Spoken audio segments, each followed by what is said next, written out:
La tortue lutte, elle va utiliser donc la marée haute pour pouvoir monter le plus haut possible de la plage, de façon à aller pondre dans un endroit qui ne sera pas recouvert par la mer. Après, une fois qu'elle est montée tout en haut, elle va balayer sa future aire de ponte. À partir de là, elle va commencer à creuser en utilisant notamment ses palettes natatoires, donc postérieures, et elle va creuser un nid en forme de botte. Une fois que le nid est creusé, elle va pondre ses œufs. Une fois que tous les œufs donc sont pondus, elle va reboucher son nid, donc elle va reprendre le sable qui était de côté, hop, elle va remettre tout ça dedans, et à chaque fois, donc il y a une palette qui prend un peu de sable pour faire tomber dans le nid, et l'autre, elle appuie de façon à bien tasser aussi le sable. Une fois que le nid est bien recouvert, là, elle va rebalayer la surface de façon à ce que le nid ne soit plus visible pour les prédateurs. Et après, elle va repartir donc vers la mer. Françoise Sercollet est une passionnée des reptiles. Et nous allons clore cette mini-série consacrée aux tortues, avec les tortues marines.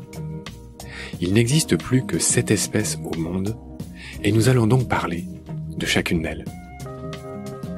Un mot sur la carapace, cet extraordinaire bouclier, invention unique en son genre dans le règne animal. La carapace de tortue est une curiosité du monde vivant. Constituée d'une 50aine d'os différents, elle comprend un fond plat, appelé le plastron, la plaque ventrale, et une dossière, en général convexe sur le dos, réunie par des ponts osseux. Chez les autres animaux équipés d'une carapace, celle-ci se forme habituellement à partir d'écailles de la peau. Mais chez les tortues, la carapace provient directement de leur squelette. Elle résulte de l'élargissement et de la fusion de leurs côtes. Le corps de la tortue s'est adapté à ce bouclier qui pose pas mal de contraintes. Elle possède en particulier un système de muscles spécialisés qui lui permettent de gonfler ses poumons malgré la rigidité de sa cage thoracique. Les carapaces des bébés tortues sont molles et se rigidifient avec le temps. Chez certaines espèces, la carapace reste molle toute la vie, ou forme une sorte de cuir épais. C'est notamment le cas de la tortue lutte, qui est la première tortue marine dont nous allons parler dans ce dernier épisode consacré aux tortues. Sous la carapace des tortues marines, acte 3, scène finale. C'est parti. Salut Françoise. Salut Marc. Vous me recevez à nouveau pour parler de tortues, et cette fois-ci on va parler des tortues marines. Péché mignon pour moi qui suis proche de l'océan. En fait, il n'y a plus que 7 espèces de tortues marines dans le monde. Avant, il y en avait plus. C'est pas tout à fait ça. Disons qu'il y en a 7 officielles et il y a certains auteurs qui se bagarrent pour en avoir une 8e. Parlez-moi de cette 8e qui m'a échappé. Ah, c'est une sous-espèce que l'on trouve notamment sur les côtes pacifiques, Costa Rica, etc., Amérique centrale. Et comment elle s'appelle ? Alors, on l'appelle aussi la tortue noire. Ah, c'est intéressant. Ouais. D'accord, on a compris cette nuance, Françoise. Il y a 7 espèces, peut-être 8, cette nuance est bien comprise. De Chelonioidea, c'est le nom de cette superfamille des tortues marines, donc, qui, dans l'histoire de l'évolution, sont apparues plus tard que les tortues générales, on va dire. Le plus vieux fossile de tortues marines a 110 millions d'années, donc elles sont beaucoup plus récentes au regard de l'évolution que l'ensemble des tortues. Je le signalais au passage. Par quoi commencer ? Ce qui caractérise les tortues marines, évidemment, c'est que ce sont des tortues qui vivent dans l'eau. Leurs pattes sont transformées en nageoires. D'ailleurs, on peut parler de rames. Rames, nageoires, pattes postérieures, antérieures. Voilà, on peut utiliser différents termes. Donc, on va parler du temps qu'elle peut rester dans l'eau, suivant qu'elle est active, c'est-à-dire qu'elle se nourrit. Alors, elle se nourrit souvent, elle cherche à se nourrir souvent. C'est pas très roboratif ce qu'elle mange. La plupart des tortues mangent des méduses, des cnidaires, voilà, des petits animaux marins pour l'essentiel. J'ai lu qu'en plongée, il y a 2 cas. Soit la tortue est active et recherche de la nourriture, etc. Elle s'active, et là, elle peut rester de 5 à 40 minutes en plongée. Mais quand elle ne fait rien, la tortue peut facilement rester 6-7 heures sous l'eau. C'est ce que j'ai lu. Alors, la tortue, elle a des poumons, d'accord? C'est une respiration pulmonaire. Donc, elle est obligée de remonter à la surface pour respirer. Et par contre, je dirais, quand elle est en plongée, bon, elle est en apnée, déjà, premièrement. Et deuxièmement, elle a la possibilité aussi de respirer grâce à des molécules que l'on trouve dans le sang, que l'on appelle la myoglobine, qui vont transporter donc ces molécules d'oxygène un peu partout dans son corps. Leur système sanguin est beaucoup plus efficace que le nôtre, fixe l'oxygène de manière beaucoup plus efficace. Je crois que c'est ce à quoi vous faisiez référence, en effet. Tout à fait. Et puis, une autre adaptation, puisque là, vous êtes dans les adaptations au milieu marin, c'est également le sel. Par exemple, les tortues, elles ont des glandes à sel qui leur permettent d'excréter donc le sel. Et c'est la raison pour laquelle, quand on voit les tortues marines à la télé en train de pondre, on les voit pleurer et beaucoup de gens pensent que c'est de la douleur parce qu'elles sont en train d'accoucher de leurs œufs, etc. Absolument pas. Je dis pas qu'elles ne souffrent pas quand elles pondent, mais c'est pas un phénomène de douleur, c'est leur façon à elles donc de se débarrasser de l'excès de sel. Autres adaptations, Françoise, les tortues marines, en général, ont une carapace qui est plus aplatie et donc plus hydrodynamique que les tortues de terre. Oui, tout à fait. C'est valable aussi pour les tortues palustres. Très juste. Il existe sur les carapaces des tortues, on les différencie, les 7 espèces, ou 8, j'ai bien retenu qu'il y en avait peut-être une en plus, grâce au motif notamment de leur carapace ou à d'autres couleurs, aspects, on en parlera pour chacune. Mais ce que je voudrais dire, c'est qu'il existe sur la carapace de ces tortues ce qu'on appelle du périphyton. C'est un mot que j'ai appris en préparant l'émission. C'est tout ce qui est petits mollusques, petites algues qui vivent sur ce transport gratuit qu'est une carapace de tortue. Et selon les espèces, vous allez me le dire, il y en a plus ou moins. Alors, c'est vrai, et c'est la raison pour laquelle aussi il y a des stations de nettoyage pour les tortues. Et ça, c'est extra parce qu'il y a des lieux exprès où elles font même la queue, voilà, pour aller se faire nettoyer par certains poissons. Et il y a des animaux absolument extraordinaires, comme des petits crabes également, qui vivent notamment près du cloaque des tortues et qui se nourrissent de tous ces micro-organismes qui sont sur la tortue. Moi, je trouve ça absolument fabuleux. Vous vous rendez compte? Des stations de nettoyage pour tortues, quoi. Elles ont des esthéticiennes. J'aimerais être sûr de bien comprendre. Les petits crabes auxquels vous faites référence, ils sont ad vitam, ils vivent sur la tortue? Ils vivent sur les tortues. Oui. Donc, c'est des tout petits crabes. Et en effet, ils ont le gîte, le couvert et le moyen de transport. C'est ça. Donc c'est cool. Les tortues marines sont beaucoup plus rapides que les tortues terrestres. Ça, c'est clair. Dans l'eau. Dans l'eau, bien sûr. C'est une vraie précision, bien sûr. Les tortues marines qui montent à terre, notamment pour pondre, sont extraordinairement handicapées et pataudes, bien sûr. Dans l'eau, toutefois, les tortues marines peuvent atteindre une vitesse de 35 km/h. C'est beaucoup plus rapide qu'un homme qui nage, évidemment. On a dit que ces tortues mangeaient principalement des cnidaires, c'est-à-dire tout ce qui est oursins, tous ces animaux qui ont une symétrie à 5. Pourquoi vous riez? Il y a une blague au muséum. Il fallait que je vous la fasse. Est-ce que vous savez comment on appelle une méduse dans un œuf? Allons-y. On appelle ça un cnidaire surprise. C'était obligatoire de la faire, Françoise. Alors moi, je me suis dit, j'ai dit une bêtise. Non. J'ai rougi jusqu'à la racine des cheveux. Mais j'avoue qu'elle est bonne. Un cnidaire surprise. Bon. Donc, les tortues mangent des cnidaires surprises, des méduses. Et on a déjà dit dans un autre épisode que l'une de ces espèces, la fameuse hawksbill en anglais, en français, la tortue carrette, elle s'appelle comme ça dorénavant, qu'elle était spongivore, qu'elle mangeait des éponges. Voilà. Un mot, chère Françoise, sur le fait que les tortues marines sont des migratrices. Elles sont sensibles aux champs magnétiques terrestres. Vous pouvez nous éclairer là-dessus? Effectivement, elles s'imprègnent du champ magnétique terrestre et ça serait une des raisons pour lesquelles elles arrivent à retrouver pas forcément la plage de leur naissance parce que les plages bougent et donc du coup elles vont revenir pondre notamment dans leur région de naissance et ça c'est quand même assez extraordinaire. Et cette imprégnation magnétique, on pense qu'elle est prise au moment du nid et au moment du bébé qui part, donc de l'émergente, qui part vers la mer. Françoise, vous trépignez sur votre fauteuil qui grince parce que vous avez très envie de me parler de quelque chose qui est magnifique et qu'on voit souvent dans les reportages animaliers qui s'appellent les arribadas. Ce sont ces arrivées massives de tortues sur des plages du monde où elles viennent pondre à la même période On a remarqué que les tortues venaient pondre selon un cycle lunaire. Elles pondent dans le premier quart ou dans le dernier quart lunaire, ce qui correspond aux périodes de mortes eaux, ce qui veut dire que le ressac est faible. En d'autres termes, que ça va être moins pénible pour eux d'escalader cette plage pour venir déposer leurs œufs. Voilà ce que je voulais rappeler en préambule. Vous avez eu la chance d'en voir, Françoise, donc je suis tout ébobie. Racontez-moi les aribadas que vous avez vus. Alors, c'est vrai que la vraie aribada, la plus grosse aribada, c'est celle qui se trouve à Ostional, notamment au Costa Rica. Après, il y a quelques plages au Costa Rica où vous avez des aribadas, mais il n'y en a pas partout. Je vous interromps, Atlantique ou Pacifique? Alors, Pacifique. Côté Pacifique. Et les aribadas, c'est vraiment une espèce qui fait ça, qu'on appelle notamment la tortue olivâtre. Et c'est vrai que ce sont des centaines et des centaines de tortues qui sortent de la mer pour aller pondre, et puis qui se croisent, etc. Mais il faut faire attention à pas marcher dessus, quoi. C'est tellement, il y en a. Et je peux vous dire, quand vous voyez vos premières tortues comme ça sortir de la mer, mais c'est une émotion, mais c'est waouh, vous en prenez mais plein les yeux, plein les oreilles aussi. C'est fabuleux, quoi. Vraiment fabuleux. Et donc, du coup, les tortues viennent pondre sur la plage. Et comme elles viennent à un cycle donc régulier, puisqu'elles viennent à peu près 2 à 3 fois, la même tortue va venir 2 à 3 fois pendant la saison de ponte.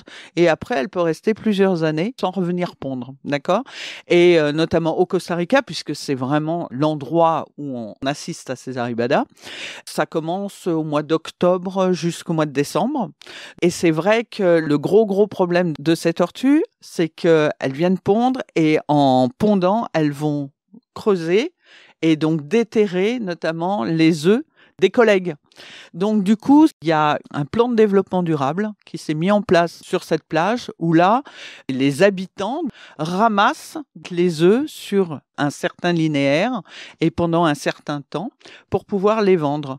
Et du coup, ça leur permet donc de gagner un petit peu d'argent et de continuer à s'occuper des tortues, à protéger les tortues, à recevoir également donc les touristes dans le cadre de l'écotourisme. Et c'est vrai que ça peut nous choquer, nous, en disant « Ah oui, mais ce sont des espèces protégées, etc. » Et ils continuent à manger des œufs de tortue. Oui, sauf que c'est vraiment encadré et que la plupart du temps, les œufs qui sont ramassés, ce sont des œufs qui, de toute façon, auraient été fichus en l'air par la tortue elle-même.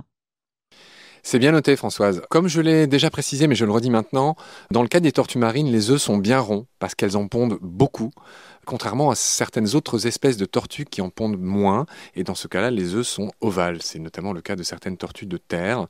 Et je voulais aussi mentionner que moi, j'ai vécu 6 mois au Costa Rica où j'étais prof de plongée et j'ai vu des Olive Ridley, c'est leur nom anglais, copuler à la surface de l'eau. Et là, j'ai bien vu que le mâle, il a 2 petits crochets sur ses nageoires avant qui lui permet assez facilement de s'agripper à la carapace de la femelle. Oui, et puis ça va durer pas mal de temps. Et vous pouvez même avoir 2 mâles agrippés. C'est la femelle qui se balade et qui se balade avec les mâles agrippés. Et en effet, ouais, c'est assez drôle en fait parce que du coup, quand elles sont dans cet état-là, on peut les approcher de très près en faisant attention de ne pas trop les déranger et elles continuent leur besogne. Et Claudio, le capitaine du bateau, mon collègue, m'avait expliqué que on voit aussi chez les tortues marines cette histoire de plastron, c'est-à-dire la partie interne, la partie ventrale de la carapace de la tortue qui est concave chez les mâles, ce qui leur permet de chevaucher plus facilement, si j'ose dire, la femelle. Ça, on l'avait déjà précisé. Oui, on l'a déjà précisé. Françoise, on l'a déjà dit, mais on va le rappeler, la température a un grand rôle sur la détermination du sexe des œufs. Rappelez-nous ça. Absolument. Donc, s'il fait vraiment chaud, par exemple, au-delà de 30 degrés, vous aurez des femelles. Et par contre, en dessous de 29 degrés, donc vous aurez des mâles. Et quand j'ai commencé ma carrière, il y a un certain temps, je suis partie en Guyane française et la mission voulait qu'on ait installé une écloserie et on ramassait des œufs qui allaient mourir parce que pondus dans les vagues ou pondus dans des endroits de toute façon où l'éclosion n'aurait pas lieu. Et donc, on ramassait ces œufs, on les ramenait notamment dans l'écloserie et ça permettait donc aussi de choisir si on voulait des mâles et des femelles. La température a vraiment une incidence sur le sexe des embryons. À tel point que certains scientifiques s'inquiètent du fait que ce réchauffement climatique pourrait engendrer un excès de naissance de femelles par rapport aux mâles. Et c'est même pas que de l'inquiétude, ça a été prouvé en Australie, notamment avec les tortues franches. Elle aussi, elle a changé de nom, c'est ce qu'on appelait les tortues vertes avant. Et il y a des plages où ils ont montré que toutes les émergentes étaient des femelles. Ok, c'est une vraie inquiétude. Avant de passer en revue les différentes espèces, on va parler des menaces qui pèsent sur les tortues de mer. On en a mentionné certaines, on va le refaire. Françoise, quelles sont les menaces qui déciment les tortues de mer ? Alors là, on a déjà parlé donc du réchauffement climatique, mais encore une fois, ce qui vraiment pose problème, c'est l'homme, avec encore une fois la destruction des habitats. Quand vous voyez l'érosion des plages, où les tortues ne peuvent plus monter sur les plages pour pouvoir pondre, c'est un gros problème. Après, vous avez tout ce qui est pollution, que ce soit donc le plastique, etc., mais les métaux lourds. Tout ça aussi, c'est une pollution. Vous avez une autre pollution aussi dont on ne parle pas souvent, c'est la pollution sonore, notamment avec les bateaux, etc., qui font du bruit, mais également avec tout ce qui est recherche géologique pour le pétrole, par exemple, où il y a des explosions et tout, ça a vraiment un impact sur les tortues. Après, vous avez le réchauffement climatique qui va engendrer certaines maladies, comme, je dirais, des tumeurs, ce genre de choses. Quoi d'autre ? Le braconnage, par exemple, mais on en a parlé au dernier épisode, avec Mayotte, etc. Je complète la liste, Françoise, vous avez dit l'essentiel. Les tortues se prennent souvent dans les filets dérivants. C'est une catastrophe pour elles. La surpêche. Et puis, effectivement, les filets, les palangres. Rappelez ce que sont les palangres. Alors, les palangres, c'est une grande ligne avec énormément d'hameçons, mais sur plusieurs kilomètres. Et donc, du coup, les tortues, elles se font prendre aussi là-dedans. Donc voilà, il y a beaucoup de tortues, comme beaucoup d'autres animaux marins, des animaux apex comme les requins ou même les dauphins, qui sont pris dans des immenses chaluts de la pêche hauturière. Voilà, les tortues sont victimes de ça aussi. Elles se noient, comme tous les autres animaux, dans les filets. Elles ne peuvent pas remonter, respirer, évidemment. Donc il y a ça, il y a les filets dérivants. Il y a, on l'a mentionné, le fait qu'elles soient mangées, tout simplement, sous forme de soupe de tortue. On mange leurs œufs. Alors, là, au Costa Rica, c'est quand même une parenthèse. Parce que dans les autres pays, il ne faut pas manger les œufs de tortue. Il n'y a que vraiment dans cette partie du monde où c'est vraiment une arribada et c'est vraiment encadré, etc., etc. Mais je peux vous dire que pour avoir goûté un œuf de tortue, il y a pas mal d'années de ça au Costa Rica, c'est absolument dégueulasse. Je ne sais pas comment on peut manger un truc pareil, parce que le jaune, il est farineux, le blanc, il est gélatineux, et en plus de ça, ils font cuire ça dans une espèce de sauce hyper pimentée. Enfin, c'est absolument innommable. Très bien, Françoise. On va enchaîner sur chaque espèce, Françoise, et je voudrais qu'on commence par la tortue luth, Dermochelis coriacea, qui est magnifique, qui est la plus grosse. On l'a déjà dit dans un épisode précédent, cette tortue peut atteindre 2 mètres. Pour 912 kilos, vous m'aviez rectifié. 1,93 m, exactement. 1,93 m. Donc ce sont des armoires à glace des océans. Cette tortue est la seule tortue de mer qui n'a pas d'écailles. Elle a ce qu'on appelle 7 lignes de carène, comme un bateau. C'est-à-dire que son dos paraît être en cuir. D'ailleurs, il me semble que c'est son nom anglais, leatherback turtle, la tortue luth, qui a un joli nom en français aussi. Le luth, c'est cet instrument de musique avec ses cordes, donc c'est un joli nom qu'on lui a donné. La tortue luth, elle est bleu marine, avec des petites taches blanches. Elle peut avoir un plastron rosé. Elle est grosse, on dira tout à l'heure pourquoi. Est-ce que vous avez tout simplement déjà vu une tortue luth, Françoise ? Oui. Racontez-moi cette rencontre. Mes premières tortues luth, c'était en Guyane française, dans les années 80. Et puis, dernièrement, cette année, j'étais au Gabon, et donc en février, parce que les 2 principales plages de ponte, c'est la Guyane et le Gabon, où je suis allée donc étudier ces animaux. Et où, pour l'anecdote, mais j'ai eu la plus grosse peur de ma vie. Quand je vous dis la plus grosse trouille de ma vie, c'est vraiment la plus grosse trouille, parce que les tortues marines, elles pondent donc la nuit. Je suis partie à pied, de nuit, rejoindre mes éco-gardes pour aller travailler donc sur les tortues sur la plage. Et en partant, j'ai éclairé sur le côté de la jungle. Et là, j'ai éclairé un éléphant des forêts. Et celui-ci n'a pas du tout apprécié la lumière. Il nous a foncé dessus, il nous a chargés. Et il s'est arrêté à 10 mètres de nous. Eh bien, je peux vous dire que je ne savais pas que je courais aussi vite et que je criais aussi fort. J'ai vraiment eu la trouille de ma vie. Donc vous voyez que des fois, quand on fait du terrain, on se dit oh les tortues, voilà, c'est pas dangereux. Mais des fois, on se retrouve dans des situations périlleuses à se faire charger par un éléphant la nuit à pied. En effet, ça c'est de l'anecdote de terrain, comme vous dites. Il y a un petit point commun entre la tortue lutte et l'éléphant, c'est qu'elle est massive, on l'a déjà dit, et en plus d'être massive, elle est très grasse, cette tortue, parce qu'elle a une température qui peut être de 18 degrés supérieure à la température de l'eau qui l'entoure, parce qu'elle a un métabolisme assez élevé. En cela, elle est assez particulière, la tortue lutte. Qui migre jusqu'au Labrador, où l'eau elle est très très froide. Rappelez où est le Labrador? Au niveau du Canada.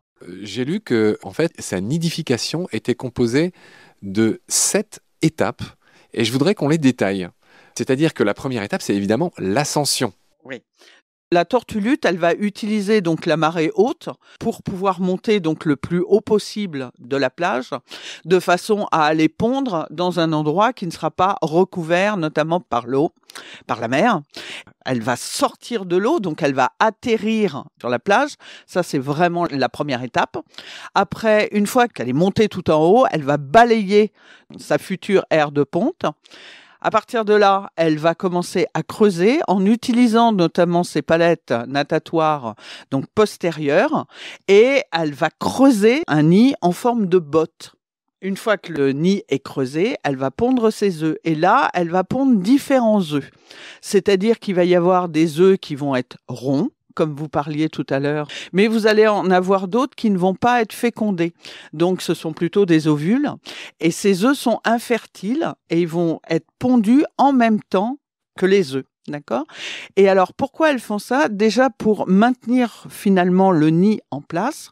Et après, ces œufs infertiles vont pourrir. Et en pourrissant, ça va ramener notamment de la chaleur et ça va avoir un impact donc sur les embryons dont on parlait tout à l'heure, par exemple, avec le sexe, etc., etc. Une fois que tous les œufs donc sont pondus, elle va reboucher son nid, donc elle va reprendre le sable qui était de côté, hop, elle va remettre tout ça dedans, et à chaque fois, donc il y a une palette qui prend un peu de sable pour faire tomber dans le nid, et l'autre, elle appuie de façon à bien tasser aussi le sable. Une fois que le nid est bien recouvert, là, elle va rebalayer la surface de façon à ce que le nid ne soit plus visible pour les prédateurs. Bon, maintenant, après les prédateurs, ils vont le trouver à l'odeur. Et après, elle va repartir donc vers la mer. Magnifique Françoise, vous avez bien résumé les 7 étapes, rien à dire. On va finir sur chacune des autres espèces. On en a fini avec la tortue lutte, ce magnifique animal caréné comme on l'a vu. On va enchaîner sur la tortue kawan, Caretta caretta. Alors la tortue kawan, on l'appelle aussi la tortue à grosse tête. Voilà, c'est vraiment une bête que l'on va trouver beaucoup en Méditerranée, même si on la trouve ailleurs, dans d'autres contrées. Mais c'est vraiment une bête que l'on va trouver en Méditerranée. Et d'ailleurs, c'est une bête qui est venue pondre cette année sur une plage du Var et qui a pondu donc ses œufs. Et vous savez quoi ? En septembre, début octobre, il y a eu une émergence. Donc, on a eu des bébés kawan qui sont nés en France, dans le Var, et qui ont rejoint la mer. Décrivez cette tortue, je crois qu'elle a une carapace assez rousse. Oui, assez rousse, mais vous savez, je pense que pour pouvoir vraiment identifier les tortues, il faut prendre en compte donc la disposition des écailles. Donc ça, ce sont des critères d'identification qui sont bien particuliers, et c'est difficile comme ça au micro de vous dire voilà, il faut que telle écaille touche telle autre écaille, et en plus il y a d'autres critères qui rentrent en ligne de compte. Ce sont des pores qui se trouvent au niveau du plastron. Donc là, à la radio, pas toujours évident, il vaut mieux montrer ça soit dans un livre, soit en conférence. Évidemment, j'invite tous les auditeuristes à regarder à quoi ressemblent toutes ces tortues. La tortue kawan, en effet, elle a quand même une carapace de couleur assez rouge presque, et une peau assez blanche. Mais je vois bien qu'on ne peut pas s'y fier complètement. Oui, puis les colorations, ça n'a jamais été un critère d'identification en quoi que ce soit. Vous avez raison. J'ajoute concernant la tortue kawan qu'elle a une mâchoire puissante car elle consomme des crustacés. Je vais enchaîner sur une autre tortue chère à mon cœur, j'en ai vu beaucoup en Égypte, c'est la tortue imbriquée ou la tortue carrette. Alors attention, vous avez attiré mon attention là-dessus au premier épisode, les noms des tortues, certains ont changé. Donc aujourd'hui en français, elle s'appelle la tortue imbriquée Pourquoi ? Parce que pour le coup, ces écailles sont très caractéristiques. En effet, elles se chevauchent un peu les unes les autres. Et c'est la seule qui a ça. Et la tortue imbriquée, on la reconnaît entre mille. Sauf pour les vieux individus, où ça commence à se patiner, etc. Et donc, du coup, ce critère-là, il tombe encore une fois à l'eau. Et c'est vrai qu'on la reconnaît surtout avec le bec. Ça, c'est vraiment un critère. Mais à mon avis, s'il y a une anecdote à faire sur cette tortue, on l'appelle aussi la tortue à écailles. Parce que c'est une bête qui était tuée pour son écaille, et notamment pour les lunettes, etc., pour les peignes, mais également pour les meubles qui sont faits en marqueterie avec de l'écaille de tortue. C'est vraiment une bête qui a été tuée pour son écaille, parce qu'elle est imbouffable, quoi. C'est pas une tortue qui passe dans les assiettes. Eretmochelys imbricata, c'est son petit nom latin. Elle est omnivore. Je l'ai mentionné, elle est un peu particulière, cette tortue. C'est le seul reptile qui se nourrit d'éponges. Elle est spongivore. Oui, mais elle ne mange pas que ça. Il y en a d'autres. J'ai déjà vu d'autres tortues qui mangent des éponges. Mais en tout cas, le fait de se nourrir de ces éponges rend sa chair toxique pour l'homme dans certains cas. Donc c'est pas une bonne idée de manger. De toute façon, dans tous les cas, c'est pas une bonne idée de manger des tortues. On l'a déjà dit 1000 fois, donc je passe vite là-dessus. On va enchaîner sur une autre tortue, on en a déjà parlé. C'est la tortue, en français, olivâtre, Lepidochelys olivacea. Voilà, en anglais, c'est la Olive Ridley. On en a parlé, c'est celle qui viennent faire les fameuses arrivadas du Costa Rica, dont vous avez parlé. Que dire sur la tortue olivâtre, chère Françoise ? On vient d'en parler en long, en large et en travers, donc il faut garder de la place pour les autres. Il faut garder de la place pour les autres. Est-ce que vous avez envie, chère Françoise, de me parler de la tortue de Kemp, K-E-M-P, Lepidochelys kempii? Je vois que cette tortue est la plus rare et la plus discrète des tortues marines. Absolument. J'ai une anecdote encore à raconter sur cette espèce que je ne connaissais pas. C'est-à-dire que pour le livre, j'avais besoin de faire des photos, notamment de tortues de Kemp. Et donc, je devais partir au mois de mai 2020 pour étudier cette tortue et me greffer donc à l'équipe mexicaine, parce que c'est un animal qui se reproduit notamment dans le golfe du Mexique, donc au Mexique, et puis sur quelques îles au niveau du Texas, je crois. Enfin, c'est surtout au niveau du Mexique. Et voilà, il y a le confinement qui est passé par là, et donc le coronavirus qui est passé par là. Ma mission, elle est tombée à l'eau, c'est le cas de le dire, et donc du coup, j'ai pas pu partir au Mexique, et j'étais bien embêtée. Difficile de parler d'une bestiole qu'on n'a jamais vue, quoi. Vous savez ce qui s'est passé ? Je ne suis pas partie au Mexique. C'est pas grave. Il y a une tortue de Kemp qui s'est échouée sur les côtes atlantiques cette année. C'est-à-dire que j'ai pas pu aller voir les tortues de Kemp, mais c'est pas grave. La tortue de Kemp, elle est venue en France et elle s'est échouée sur la côte atlantique. Elle a été récupérée par l'aquarium de La Rochelle, qui est un centre de soins qui récupère notamment les tortues malades, échouées, etc., et qui les remet sur pattes et qui les relâche, notamment en Atlantique. Donc là, cette année, il y a eu 8 tortues qui ont été relâchées donc sur l'île de Ré, grâce au travail exemplaire, extraordinaire que fait La Rochelle. Donc il y a eu 7 kawanes et une tortue de Kemp. Et des centres de soins, il y en a également dans le sud de la France. Il y en a 2. Il y a celui d'Antibes, celui de la Tour de Valas, et il y a également donc des centres de soins en Corse. Donc vous voyez qu'il y a beaucoup de gens qui s'occupent des tortues en France pour leur sauver la vie. Il était bon de leur rendre hommage et vous venez de le faire, Françoise. Je précise que la tortue de Kemp est la plus petite espèce de tortue marine d'une part, et il semblerait que les mâles ne migrent pas. Je sais pas. Parce que ce sont vraiment des animaux que l'on trouve que dans le golfe du Mexique. C'est pas une bête migratrice comme la tortue lutte. Sauf celle qui s'est échouée en France. C'était une jeune tortue. Et je pense que si elle est arrivée en France, c'est qu'elle s'est pris notamment les courants océaniques. Et donc, du coup, elle s'est paumée et elle est arrivée en France. Et du coup, l'eau est relativement froide. Et donc, elle a eu un choc thermique et elle est arrivée, elle s'est échouée sur les plages de chez nous. Je vais enchaîner, chère Françoise. On arrive à la fin de nos 7 espèces, peut-être 8 de tortues. On va évidemment parler de la pseudo-8e. Je vais enchaîner tout seul sur la tortue à dos plat, Natator depressus. Vous m'avez dit, je ne l'ai jamais vue, je n'en parle pas. Très bien, donc je vais l'écluser en 3 phrases. Permettez-moi de le faire, Françoise. C'est une tortue qui est australienne, qui vit entre l'Australie, la Papouasie-Nouvelle-Guinée et l'Indonésie. Elle a, comme son nom l'indique, une carapace qui est très plate, particulièrement plate. Voilà, que dire sur elle ? Elle ressemble un peu à la tortue olivâtre aux autres. Et elle est carnivore, elle mange des concombres de mer, des holothuries, donc des coquillages et des méduses comme les autres. Voilà, c'était impensable de ne pas dire un mot sur cette tortue à dos plat. Et en revanche, Françoise, vous n'échapperez pas à ma question sur précisément cette 8e espèce, la tortue noire ou la tortue franche du Pacifique, décrite en 1868 par Beaucourt. Cette tortue noire, son petit nom latin, c'est Chelonia agassizi, qui serait, mais il y a débat là-dessus, une sous-espèce de Chelonia midas, alias la tortue verte. Parlez-moi de cette tortue noire, Françoise. Certains scientifiques veulent absolument remonter donc cette sous-espèce au niveau espèce. Et moi, je suis pas du tout une généticienne, donc voilà. Le muséum parle de 7 espèces de tortues marines, donc je parle de cette espèce de tortue marine. Bête et disciplinée à ce niveau-là. Je voulais ajouter que la France est responsable, j'aime bien ce mot, de 6 espèces sur 7 de tortues marines. C'est-à-dire que dans toutes les outre-mer dom-tom français, on peut trouver jusqu'à 6 espèces. Pas besoin d'aller jusqu'au dom-tom, hein. C'est juste au niveau de nos côtes françaises. Après, ça peut être des échouages comme la tortue de Kemp, etc. Mais je dirais, on peut les trouver autour de l'Hexagone. Ouais, la France fait carton plein et donc elle a un rôle à jouer dans la protection des tortues. Et elle le joue, que ce soit au niveau du muséum, donc au niveau de mon service patrimoine naturel. Il y a vraiment énormément de travaux et de recherches de fait au niveau de ces tortues. Puis je vous dis, avec les centres de soins tels que les aquariums, etc., qui font un travail formidable sur les espèces qui s'échouent sur notre territoire.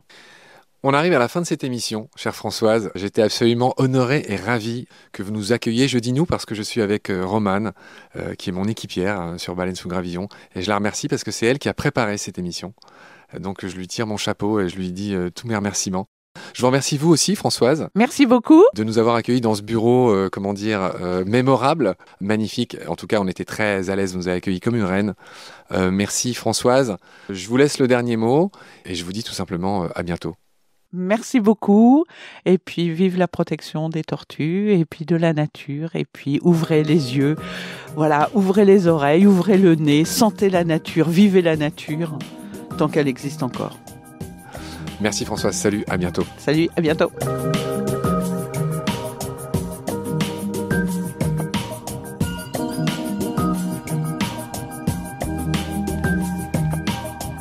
C'est la fin de cet épisode. Merci de l'avoir suivi. Merci de partager le lien de Baleine sous Gravillon et de vous abonner si vous avez aimé. Des étoiles et des commentaires sont les bienvenus si vous écoutez l'émission sur iPhone. Celles et ceux qui le souhaitent peuvent aussi nous aider en faisant un don sur le site Tipeee. Merci par avance. Vos critiques, conseils et suggestions sont aussi les bienvenus sur la page Facebook de Baleine sous Gravillon. Je remercie mes équipiers pour leur aide précieuse, ainsi que Félix Laborde, l'auteur sud-africain de la chanson du générique. Je vous retrouve très vite pour un nouvel épisode. D'ici là, prenez soin de vous et de ce qu'il y a autour de vous. Merci, à bientôt.